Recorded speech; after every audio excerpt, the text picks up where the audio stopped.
Hey everyone, I'm Kristofer. I'm a developer advocate at DFINITY and the Internet Computer.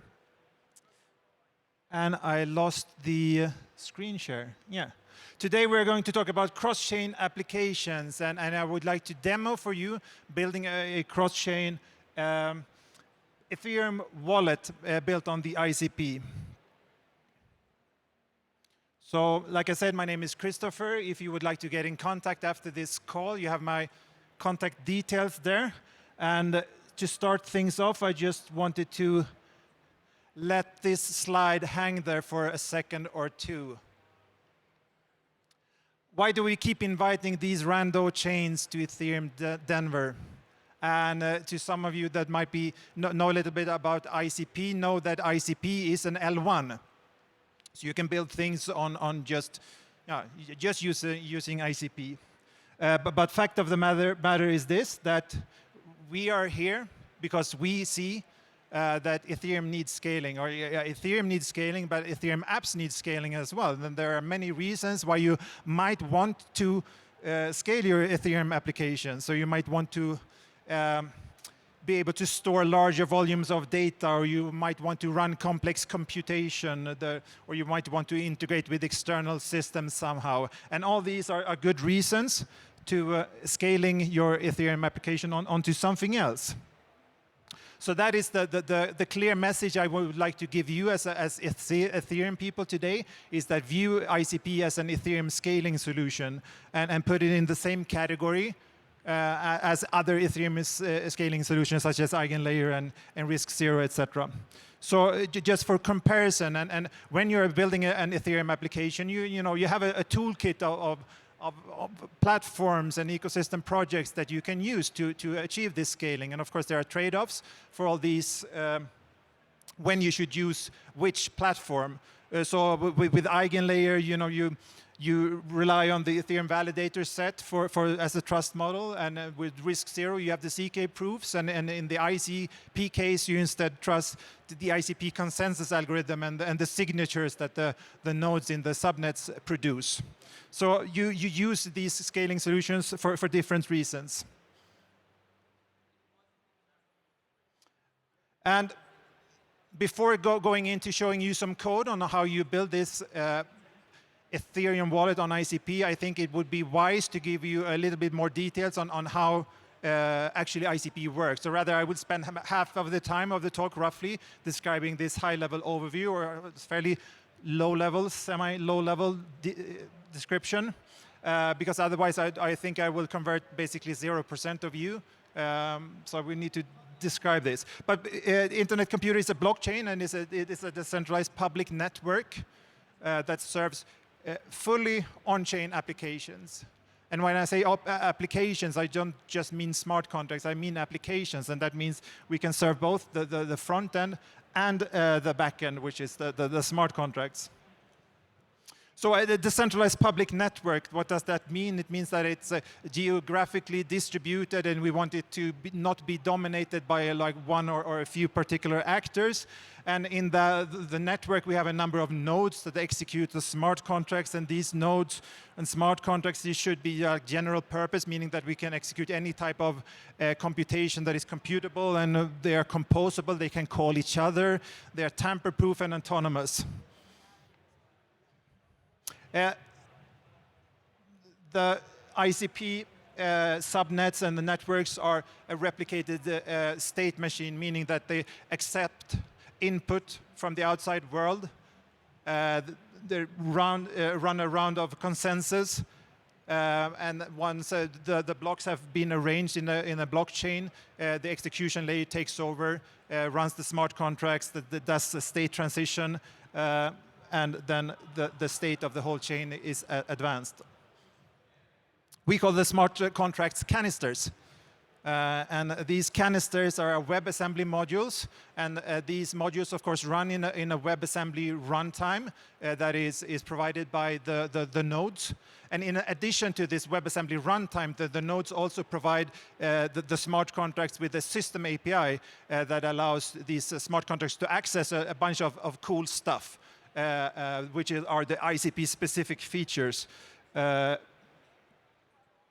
So ICP offers a whole range of features that most chains cannot offer through this system API, and that HTTPS outcalls means the smart contract can communicate with the outside world, thereby acting as its own oracle. It can keep secrets. That is a topic for another conversation. It can use timers. You can build cron-like functionality where a smart contract wakes every 5 minutes or whatever. It can access true randomness. That in itself is not a small thing. It's really important for all like game scenarios and a lot of different use cases. Chain key cryptography, we'll get back to that one. And also massive cheap storage, so up to 400 gigabytes storage per contract. And so all of these features might be like a good trigger. If you are developing an Ethereum application and you'll be like, yeah, some or one or more of these features would be, I would like to use those in my application, then you can do that. So keep building on Ethereum, but offload part of the computation to ICP. And when I said that there's an ICP network, in reality there's loads of ICP networks. We call them subnets. And these subnets are managed by a DAO, and this is important. So imagine a scenario where we have all these subnets, and the subnets execute smart contracts, and we want it to be decentralized. And of course, the topology of these subnets might need to change every once in a while. We need to add nodes, remove nodes, etc. If this was to be done in a completely decentralized manner, it would be like extremely difficult for all the subnets and the nodes to find each other, etc.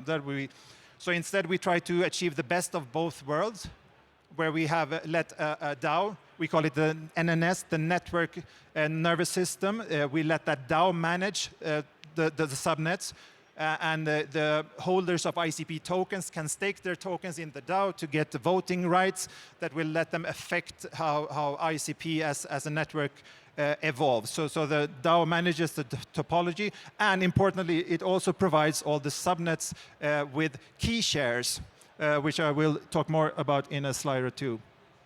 So I think I mentioned this, but where in all this is the blockchain. So the subnets, the nodes in the subnet, they accept input from the outside world. And once that input has been accepted, a node that gets the input broadcasts the messages that it accepts to the other nodes, and a round of consensus happens. And once the nodes have agreed on an order of blocks created, those blocks get stored to a blockchain, and the execution layer takes over, which is the smart contracts, the WebAssembly modules. So there's a lot of information in this step, I know, but I just wanted to, we are soon done with this part. Two interesting features. I said we can host both front ends and back ends on ICP. This is how serving front ends work. You have a front end there on the left, making an HTTPS call to something we call the boundary node. And there's a number of boundary nodes, and this is also a decentralized setup. So boundary nodes are responsible for translating these HTTPS requests to the internal format that ICP uses. So it routes the HTTPS request to a node that responds with an HTTP response if it's a query call. And if it's an update call, then we need to run the consensus algorithm before returning a response. ICP provides this candid interface specification that is a fully typed interface. So once we have a front end, we have the benefit of using that fully typed RPC library. Threshold signatures is a super important thing, especially when it comes to building cross-chain functionality, such as an Ethereum application or Ethereum wallet. So I told you that the subnets give the nodes in the subnet each a key share. And threshold signatures works this way, so that if the nodes, when they sign a request, each node sign a request or a payload individually, and then all those signatures gets put together to form the final signature. And only 2/3 of the nodes need to be online and not malicious for this algorithm to work. So it's quite fault tolerant. And the cryptographic schemes that we currently support is ECDSA and EDDSA, which means that we can sign transactions on Ethereum, Bitcoin, Solana, and over 20 more blockchains. So I think the previous speaker said that we're doing the cross-chain smart contracts for the first time. Yeah, but ICP has been doing this for a number of years.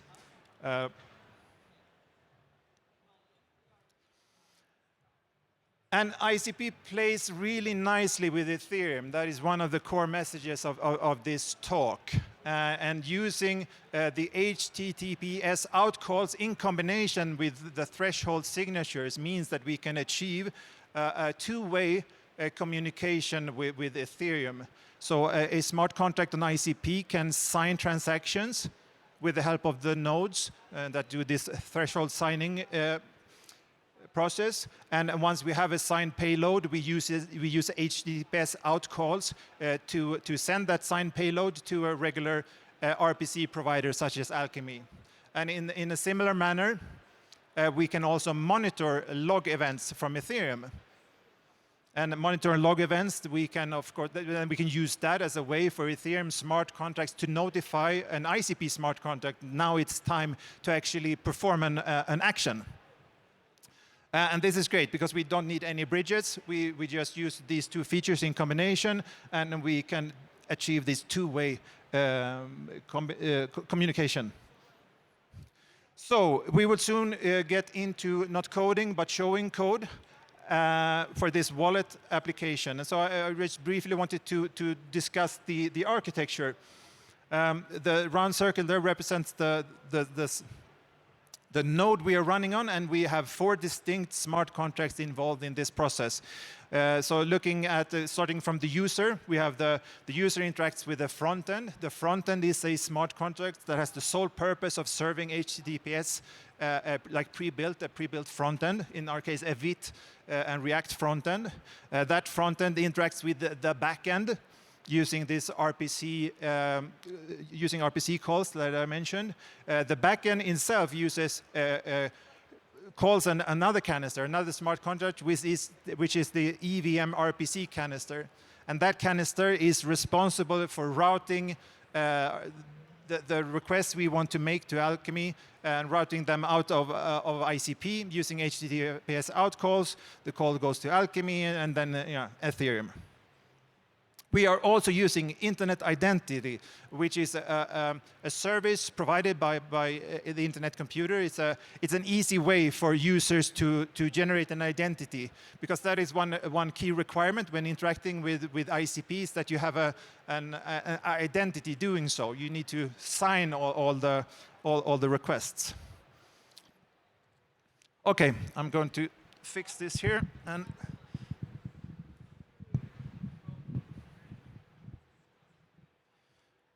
we have 6 minutes, so I will be able to show you at least some code.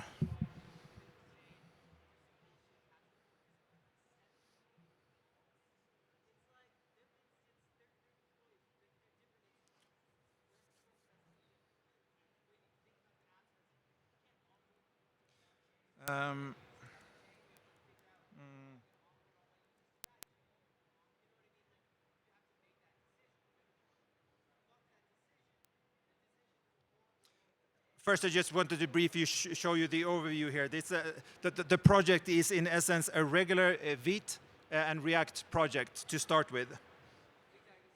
And once you have set up that project, so now we are building the front end, we just add one configuration file, that is the dfx.json file. And this file here, we say which components, which ICP components are included in this project. And here we have the Internet Identity, and we specify some information here. We actually pointing this configuration file towards a pre-built WebAssembly module that we get from GitHub. So that is one of the benefits with using WebAssembly. We can use composability on the canister level. We can, in this case, use a pre-built one. The EVM RPC canister is also a pre-built WebAssembly canister that we are just adding to our project. We don't need to build that from scratch. And then we set up our backend canister. saying here that the type of canister is a Rust canister. And I will show you the code for that one soon. And we have the front-end canister, and this canister is of a specific type. It's an asset canister, so it's, like I mentioned, its sole purpose is to serve assets. And here we also connected with a specific PMP run build script that we will use later. Okay, next up, I'm going to show you how to deploy things. I need to have my list there to remember stuff. So dfx deploy. dfx is the command you're using to interact with the local ICP development environment. And I have a replica of the ICP blockchain running locally already. And by saying dfx deploy, the dfx deploy, it looks at this dfx.json file and builds every part of the project according to its needs. So basically, this takes this internet identity and the EVM RPC canisters that are already pre-built, just spins those up, and builds the Vite front end, and also compiles the Rust-based backend. Next up, backend package. Yes. So let's see, the backend package. Or I can show you like this instead. The backend package here is a regular Rust project that we have added to our source folder. Not much to say about that, but in addition to the Rust code, we have added an interface specification using this candid interface specification language. And here we define the endpoints that the backend smart contract canister should offer. And in our case, we have the get address, get balance, and send ETH. Just a super simple. We have just 3 endpoints.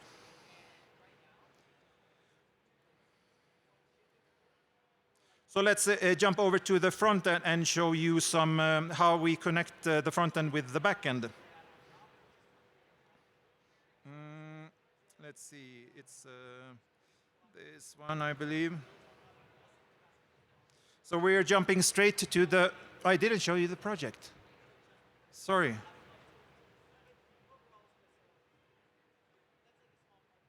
This is how it looks, by the way, once it's done. This is the wallet interface. This wallet address is generated by the backend canister. And you can see the balance here. Just some basic functionality. We can show you a QR code.